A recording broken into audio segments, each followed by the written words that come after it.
ऊंची आवाज में प्रार्थना करेंगे कि जितना वचन आज मैं सुनूं, ये वचन मेरी जिंदगी में आशीष को लेके आए, ये वचन मेरे जीवन को बदले, ये वचन मेरी लाइफ को चेंज करे।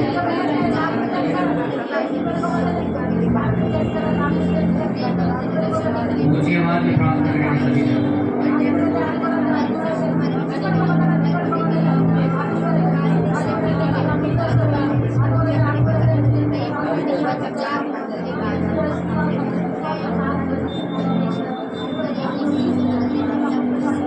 थैंक यू लॉर्ड जीसस, धन्यवाद पवित्र पवित्र सर्वशक्तिमान।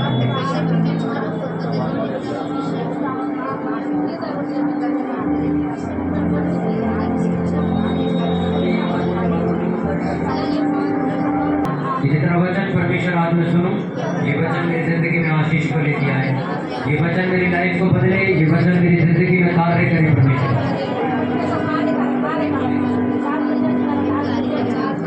थैंक यू लॉर्ड जीसस, धन्यवाद पवित्र पवित्र सर्वशक्तिमान परमेश्वर। थैंक यू जीसस, धन्यवाद प्रभु यीशु मसीह। ये तो मेरी विनतियों और प्रार्थनाओं को नित्य सुनता है परमेश्वर। परमेश्वर मैं बाइबल से प्यार करता हूँ, ये बाइबल मेरे शुद्ध और पवित्र रहने का आधार है प्रभु। इस वचन के माध्यम से मुझसे बातें कीजिए, इन वचनों के जरिए प्रभु मेरे जीवन में बड़े बड़े कार्य कीजिए। थैंक यू लॉर्ड जीसस, धन्यवाद पवित्र पवित्र सर्वशक्तिमान परमेश्वर। Thank you Jesus.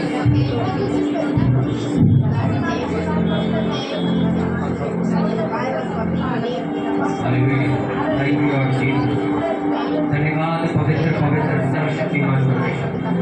Thank you Jesus, thank you Jesus.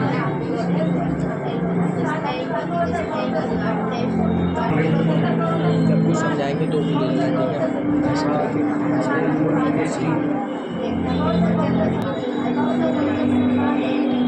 ठीक है। लॉर्ड जीसस, धन्यवाद पवित्र प्रभु यीशु मसीह, धन्यवाद पवित्र पवित्र सर्वशक्तिमान परमेश्वर।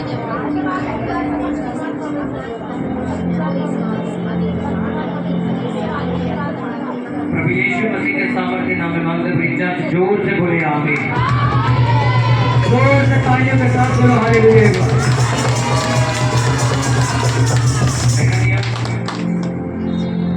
नया नियम मत्ती उसका 17 उसका 14 वचन हम पढ़ेंगे।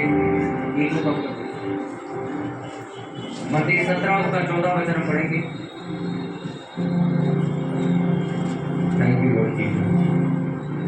नया नियम मत्ती 17 उसका 14 वचन पढ़ेंगे,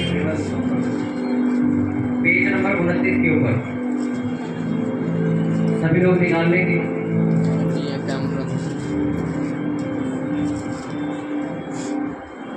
बाइबल की पहली किताब मत्ती 17 उसका 14 वचन हम पढ़ेंगे। जब वे भीड़ के पास पहुंचे तो एक मनुष्य उसके पास आया और घुटने टेककर कहने लगा, हे प्रभु मेरे पुत्र पर दया कर, क्योंकि उसको मृत्यु आती है और वह बहुत दुख उठाता है और बार बार आग में बार बार पानी में गिर पड़ता है। मैं उसको तेरे चेलों के पास लाया था पर वे उसे अच्छा नहीं कर सके।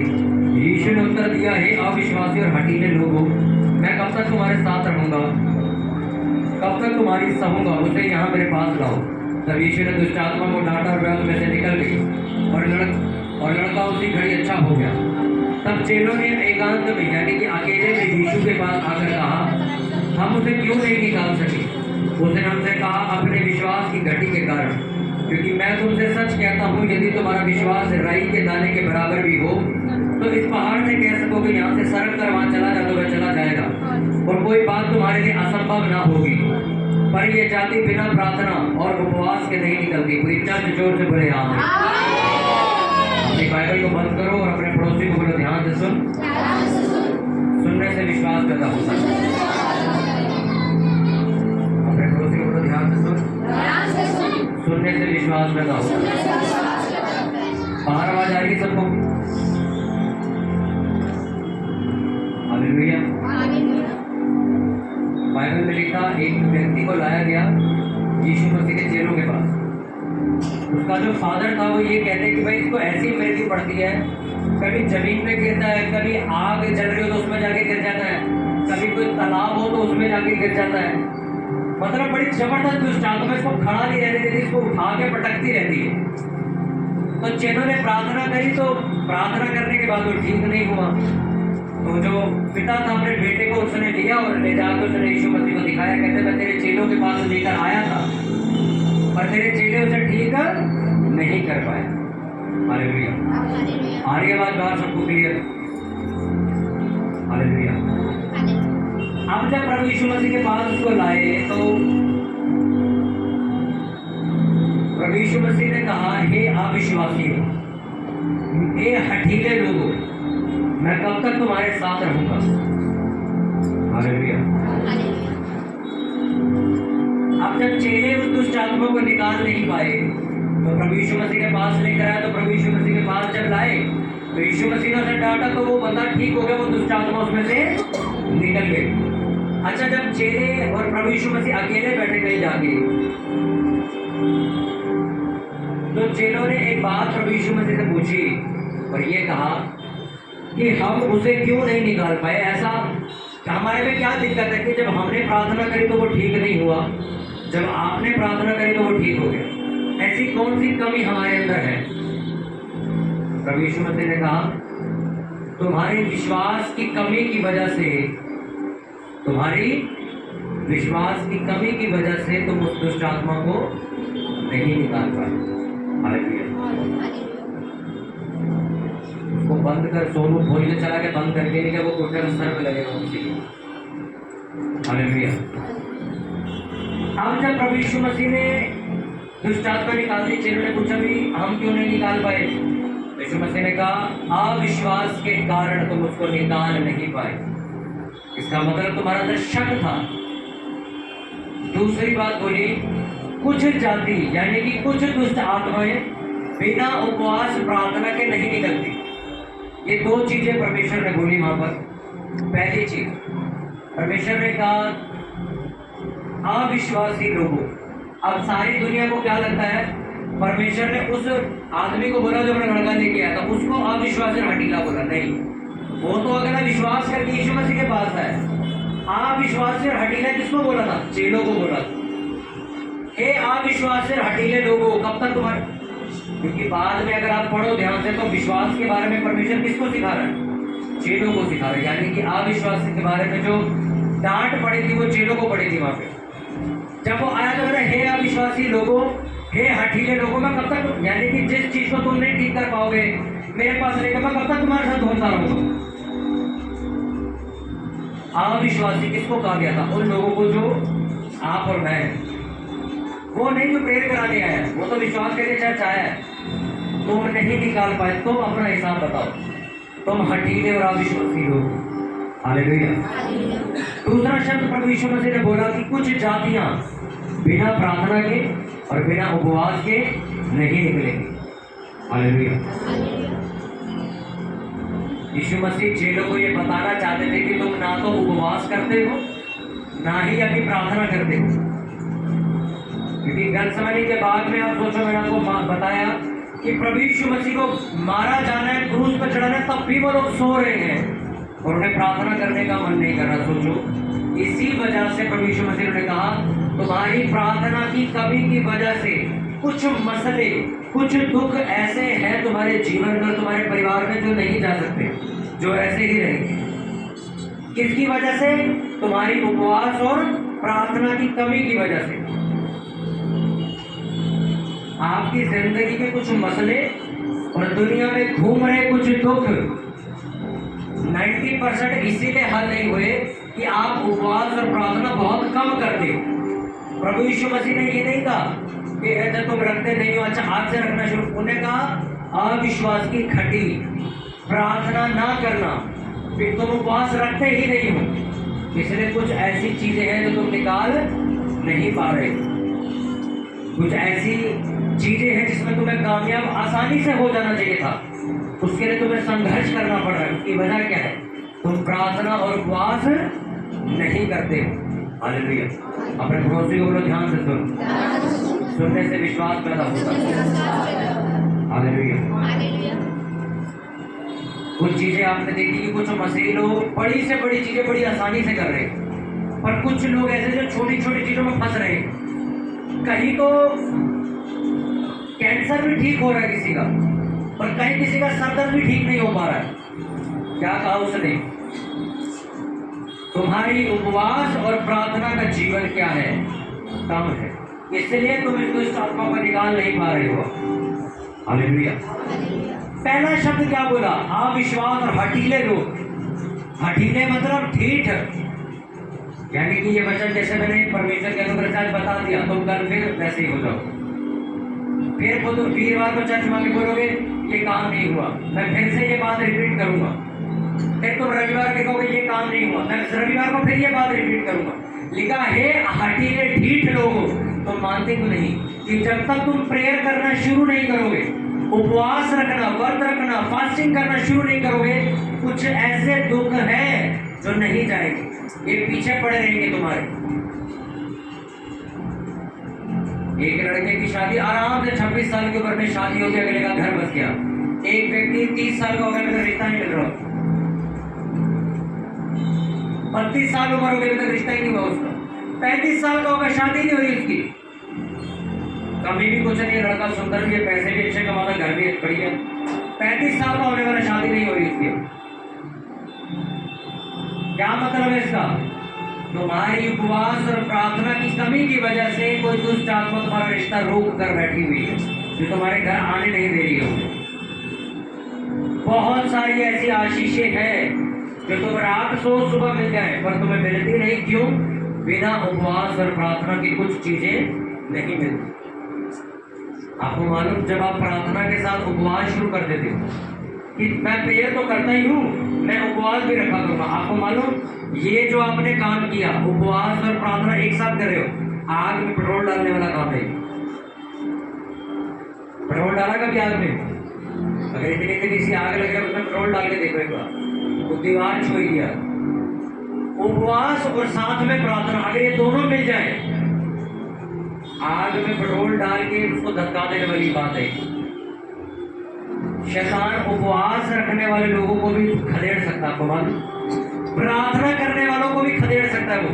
पर वो अगर ऐसे व्यक्ति को देखे जो उपवास रख के फिर प्रेयर कर रहा है, उसको हाथ नहीं मारता। उसको ये मालूम है कि शरीर में अब जिंदा नहीं है, आत्मा में बैठा हुआ है। अगर इसने मेरे पे प्रेयर शुरू कर दी, मेरा बहुत बुरा हाल हो जाएगा। ये बड़ी छोटी चीजें जो आप चर्च में आके पूछते हो, मेरा परिवार कैसे बचेगा, ये मैं कहता हूँ मसीहत का 1% है। 99% अभी बक्से में बंद पड़ा जो तुम्हें मालूम नहीं, और तुमने इस बात को हवा बना दिया है, मेरा परिवार नहीं है। अरे मैं कहता हूँ तुम 3 महीनों बाद प्रार्थना कर लो अपने घुटने टेक, इतना आसान काम है, पर तुम करना नहीं चाहते, बस सवाल पूछना चाहते। Hallelujah, hallelujah. अभी सिर्फ मात्र 10 मिनट बारिश हुई होगी सुबह, कितने लोग छुट्टी पे चले गए, ओ पिघल जाएंगे। मैं लिख के देता हूँ, आज अगर शादी का कार्ड होता, तैयार होकर वेट करते बारिश रुकने का, और तब भी नहीं रुकती तो क्या करते? कार को ओला बुक करो, गली के बाहर बुलाओ, ताकि फटाफट जाके गाड़ी में बैठ जाए। किसी तरह वो भल्ले पापड़ी की प्लेट नहीं छोड़े, शादी में पहुंचना ही पहुंचना, कुछ भी हो जाए। उस ओला ओवर वाले को, भाई तू गली में गाड़ी घुसाओ, तो अपनी गाड़ी गली में ले आ, दरवाजे के बाहर ले आ। शादी में तो जाना ही है यार, नहीं छोड़ सकते। पर चर्च के लिए बारिश तो सुबह 8 बजे बंद हुई, 10 मिनट को भी पता नहीं, जैसे खूब पैदा किसी ने ऐसी बारिश की।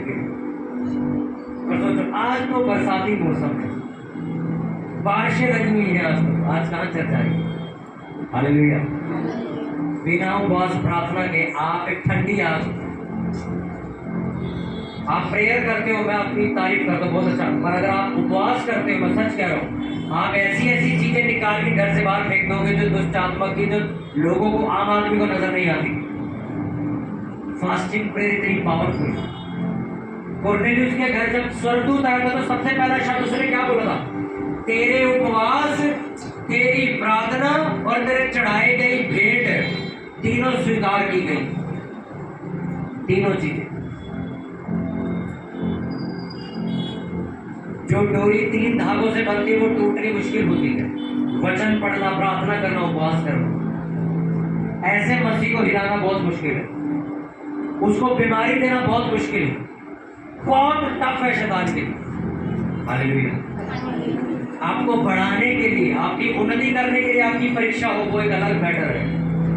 पर शैतान को आपको छेड़ने के लिए परमिशन लानी पड़ेगी, जैसे अयूब के टाइम पे गया था वो, क्योंकि अयूब पूरा सारे काम करता था टाइम टू टाइम। तो शैतान पूछने क्या परमिशन से, जिसको छेड़ू जाके उसकी परीक्षा लेने के लिए एक्चुअल में परमेश्वर से प्यार करता है नहीं करता, जानबूझ के किया था। हालेलुया। सोचो कितने, मैं कहता हूँ कितना अजीब लगता है, मैं लोगों को देखता हूँ हर सुबह खाना खा रहे हो, हर सुबह उठेंगे परांठे खा रहे, रोटी खा रहे, रस खा रहे हैं, ब्रेड मक्खन खा रहे, कोई उपवास से लेना देना नहीं। कोई आके सुना दे चार बातें, लानत डाल दे, बेइज्जती कर दे, चलो अब रखेंगे। अगर आपको सामर्थ्य जीवन जीना है कि मैं झुकूंगा नहीं, आपको फास्टिंग प्रेयर का जीवन जीना चाहिए। हालेलुया। आपको मालूम है, आपको एक एग्जांपल देता हूँ।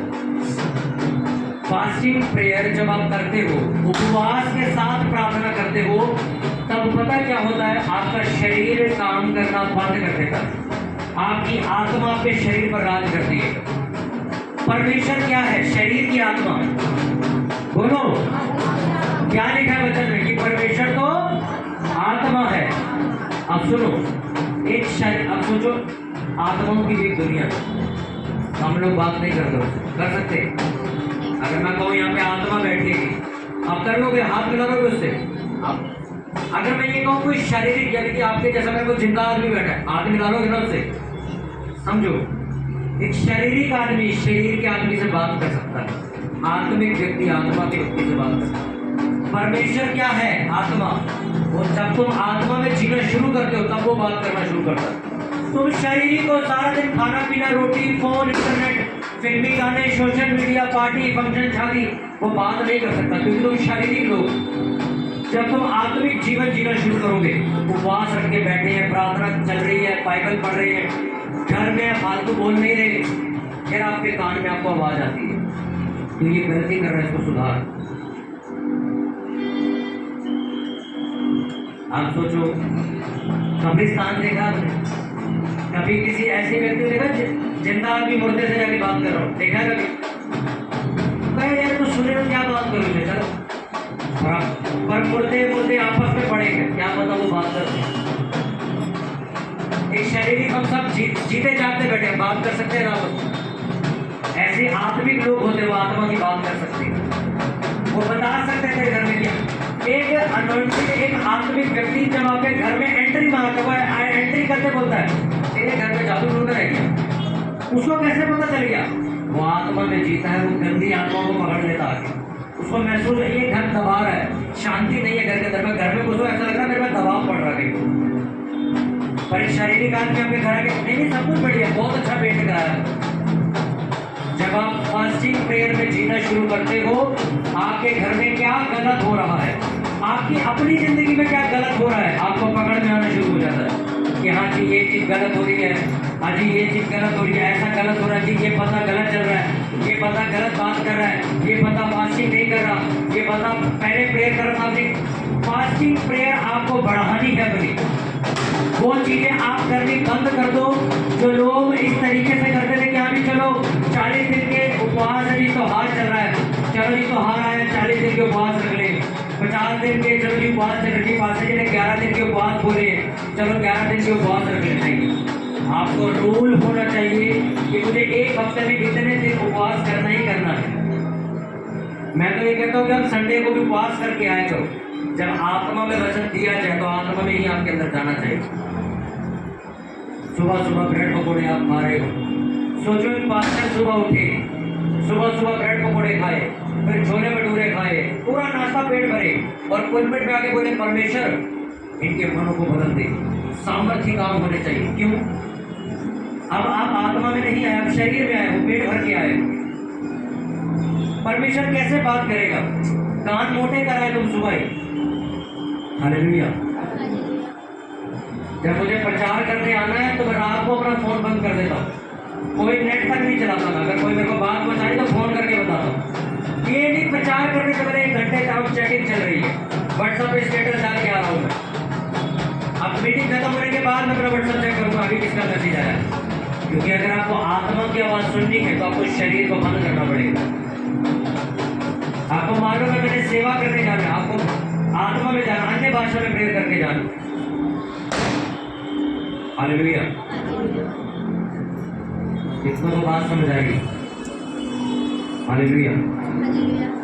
उपवास प्रार्थना में आपकी आत्मा प्रार्थना करती मालूम, और जब आपकी आत्मा परमेश्वर से मांगना शुरू करती वो बहुत पावरफुल हो जाती थी।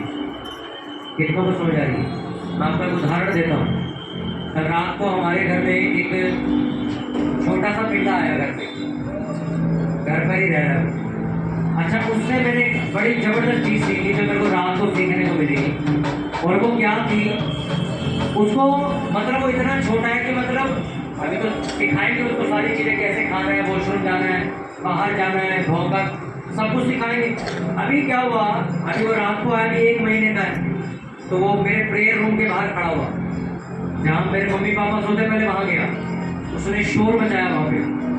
वो रोता, वो बता तो सकता नहीं, नॉर्मल कुत्ता हाथ मारता तो हाथ नहीं मारता नहीं, तो वो रोने लग गया बच्चों की तरह।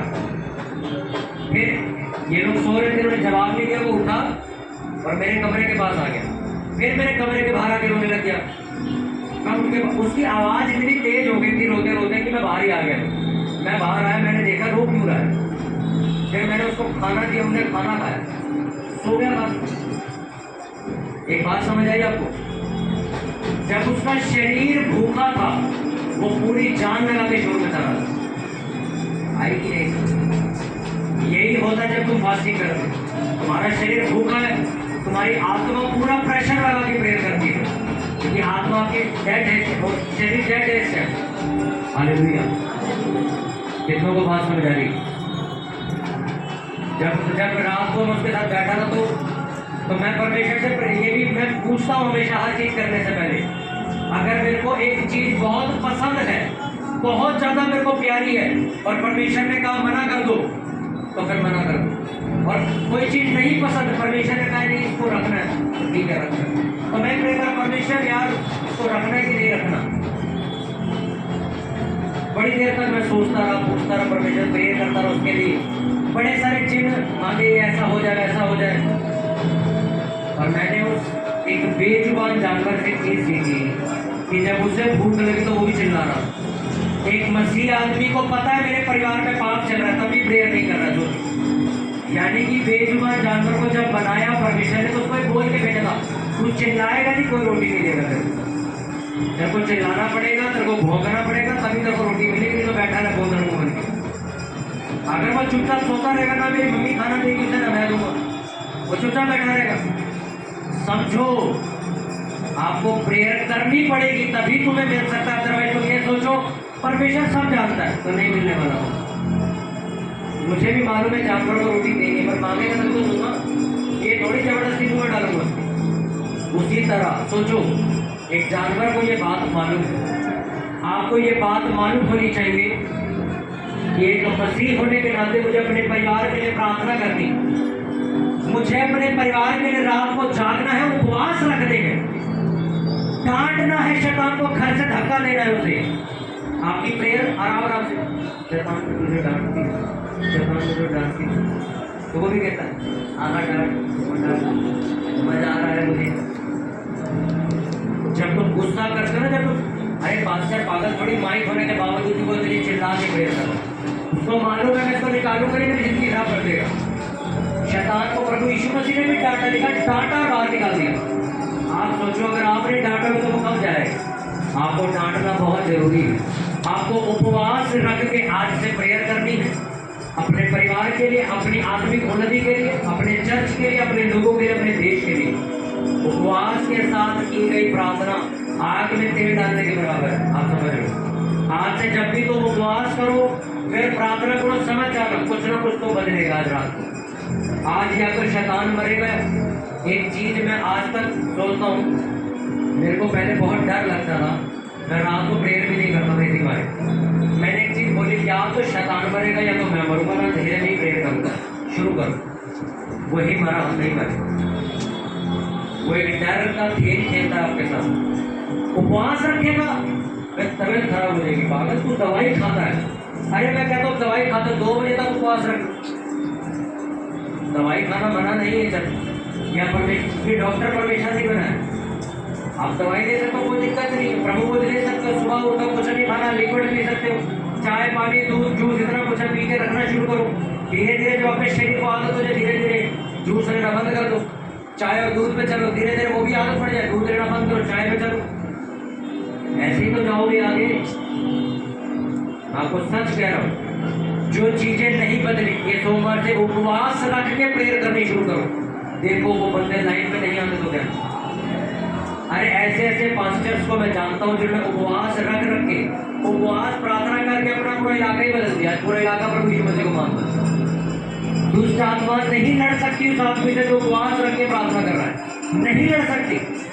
दुष्ट आत्मा उस बंदे की कमाई, उसका करियर नहीं रोक सकती जो पूरे ये नहीं मम्मी ने कहा है, मम्मी ने जबरदस्ती आज खाना नहीं बनाया तो उपवास रखना पड़ेगा। नहीं, सुबह उठे क्या बना मम्मी, आज छोले भटूरे बने, आज मेरा उपवास।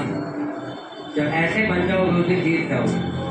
ये नहीं रात को परमेश्वर में सुबह से उपवास करो, सुबह उठे मम्मी कहती है आज उपमा बना मसाले वाला, परमेश्वर कल से रखूंगा, आज थोड़ी वीकनेस लग रही है। हालेलुया।